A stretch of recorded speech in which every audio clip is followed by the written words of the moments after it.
और इस वक्त की सबसे बड़ी राजनीतिक खबर बिहार के गलियारों से आ रही है कि क्या बिहार की राजनीति के धुरी कहे जाने वाले नीतीश कुमार अब पटना के आगे आने मार्ग को छोड़कर दिल्ली के लुटियंस जोन का रुख करने वाले हैं। चर्चाएं बहुत जबरदस्त तरीके से गर्म है, सूत्र पुख्ता है और संकेत दिए जा रहे हैं कि नीतीश कुमार जल्द ही राज्यसभा के लिए अपना पर्चा भर सकते हैं। लेकिन उसके बाद सबसे बड़ा सवाल यह बनता है कि अगर नीतीश दिल्ली जाएंगे तो बिहार की कुर्सी पर कौन बैठेगा और उसके साथ साथ किस पार्टी का नेता बिहार की कुर्सी पर मुख्यमंत्री के तौर पर बैठेगा।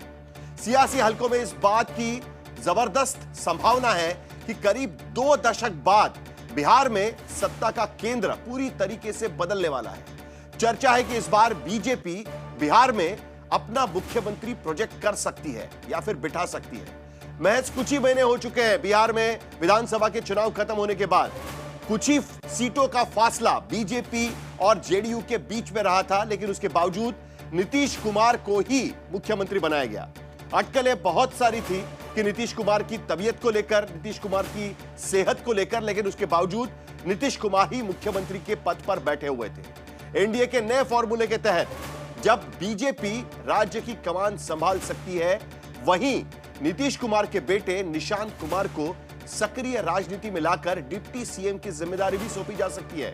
यानी एक तरफ बीजेपी के मुख्यमंत्री तो दूसरी तरफ जनता दल यूनाइटेड में आगे सत्ता की कुर्सी कौन संभालेगा, उस बात को लेकर भी चर्चा होती हुई नजर आ रही है। अब ऐसे में सवाल यह है कि क्या दशकों से नीतीश कुमार की राजनीतिक छत्रछाया में आगे बढ़ रहा बिहार में कोई दूसरा नेता उनके कद तक पहुंच पाएगा?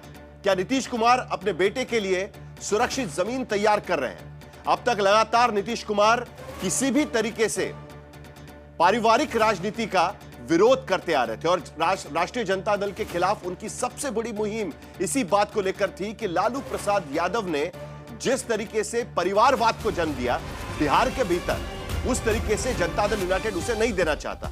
तीसरा सवाल, क्या बीजेपी अब बिहार में बड़े भाई की भूमिका में नजर आएगी? बड़ी खबर इस वक्त की, नीतीश कुमार जा सकते हैं राज्यसभा।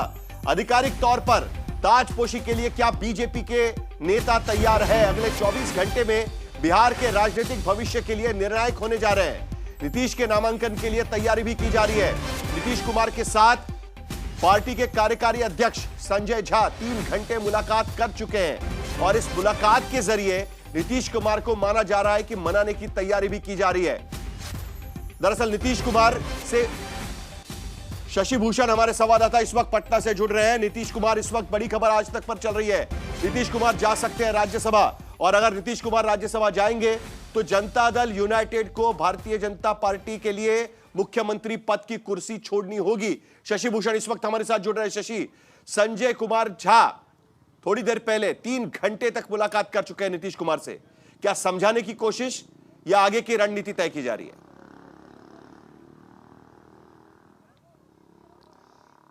देखिए, निश्चित तौर पे संजय झा ऐसा नहीं है कि नीतीश कुमार से मुलाकात नहीं करते हैं, लेकिन आज की मुलाकात खास रही है साहिल, क्योंकि जो 3 घंटे की मुलाकात हुई है इस दौरान नीतीश कुमार और संजय झा के अलावा कोई भी मौजूद नहीं था। देखिए, हम इस वक्त मुख्यमंत्री आवास पे ही हैं, एक अणे मार्ग, और संजय झा पहले हाफ में भी आए थे यहाँ पे और दूसरे हाफ में भी आए। उसके बाद विजेंद्र यादव भी आए हैं जो सीनियर मंत्री हैं, जेडीयू के सीनियर लीडर भी हैं, सबसे पुराने नेता अशोक चौधरी भी आए 2 दफे आज, और कल सुबह ललन सिंह को पटना पहुंचना है। और ये माना जा रहा है कि जो तैयारी इस वक्त चल रही है वो संकेत यही दे रही है कि नीतीश कुमार जो हैं वो कल नामांकन करेंगे, क्योंकि जेडीयू के जो हमारे सोर्सेज हैं वो हमको ये कंफर्म कर रहे हैं कि इसके लिए पूरी तैयारियां भी हो चुकी हैं। हालांकि कई सेट में जो फॉर्म है नामांकन के वो लिए गए हैं। अब उस पर वाकई नीतीश कुमार का ही नामांकन होता है या फिर कुछ अंतिम वक्त में बड़ा बदलाव होता है, इसके लिए थोड़ा इंतजार हमको करना होगा, क्योंकि नीतीश कुमार की राजनीति जो है ना वो चौंकाती भी है, ये हमको भूलना नहीं चाहिए। लेकिन हाँ, फिलहाल ये तैयारी है और जेडीयू के जो भी हमारे बड़े, लेकिन इस बार नीतीश कुमार को ही शायद चौंकाने का बीड़ा उठा रखा है किसी ने।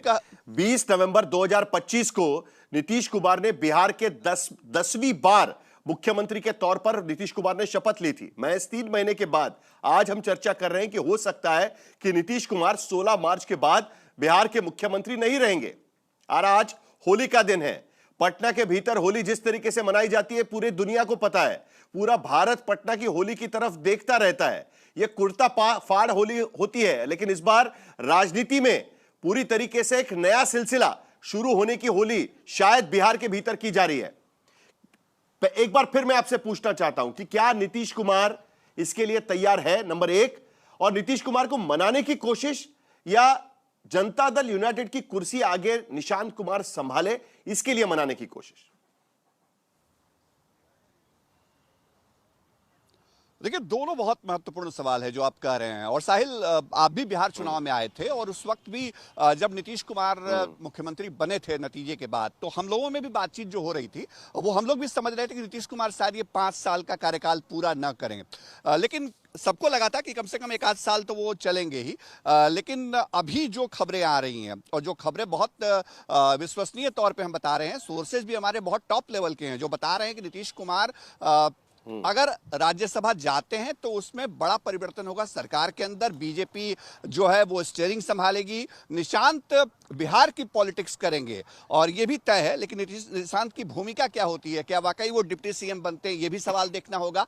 लेकिन इन सब सवालों के साथ साथ जो सबसे अहम बात वो ये साहिल की नीतीश कुमार के राजनीतिक भविष्य पर भले ही बीजेपी का दबाव कह लीजिए, भले ही परिस्थितिजन जो भी स्थितियां हों उसको लेके कह लीजिए, लेकिन फैसला तो अंतिम में नीतीश कुमार को ही लेना है। और नीतीश कुमार, हम बार बार कहते हैं, उनकी राजनीति इतनी सहज दिखती नहीं है, और जिस तरह की राजनीति उन्होंने बिहार में की है, अंतिम वक्त में वे क्या फैसला करेंगे, इसीलिए आज भी हम यहाँ खड़े हैं मुख्यमंत्री आवास पे, तो ये कंफर्म बताने की स्थिति में नहीं है, बावजूद इसके कि उनके नाम से बाज़ाब्ता फॉर्म लिया जा चुका है। बड़ी दिलचस्प बात है कि आखिरी तारीख मैं उम्मीद लगाकर बैठा था शशि भूषण कि आपके पीछे रंगारंग होली चल रही होगी।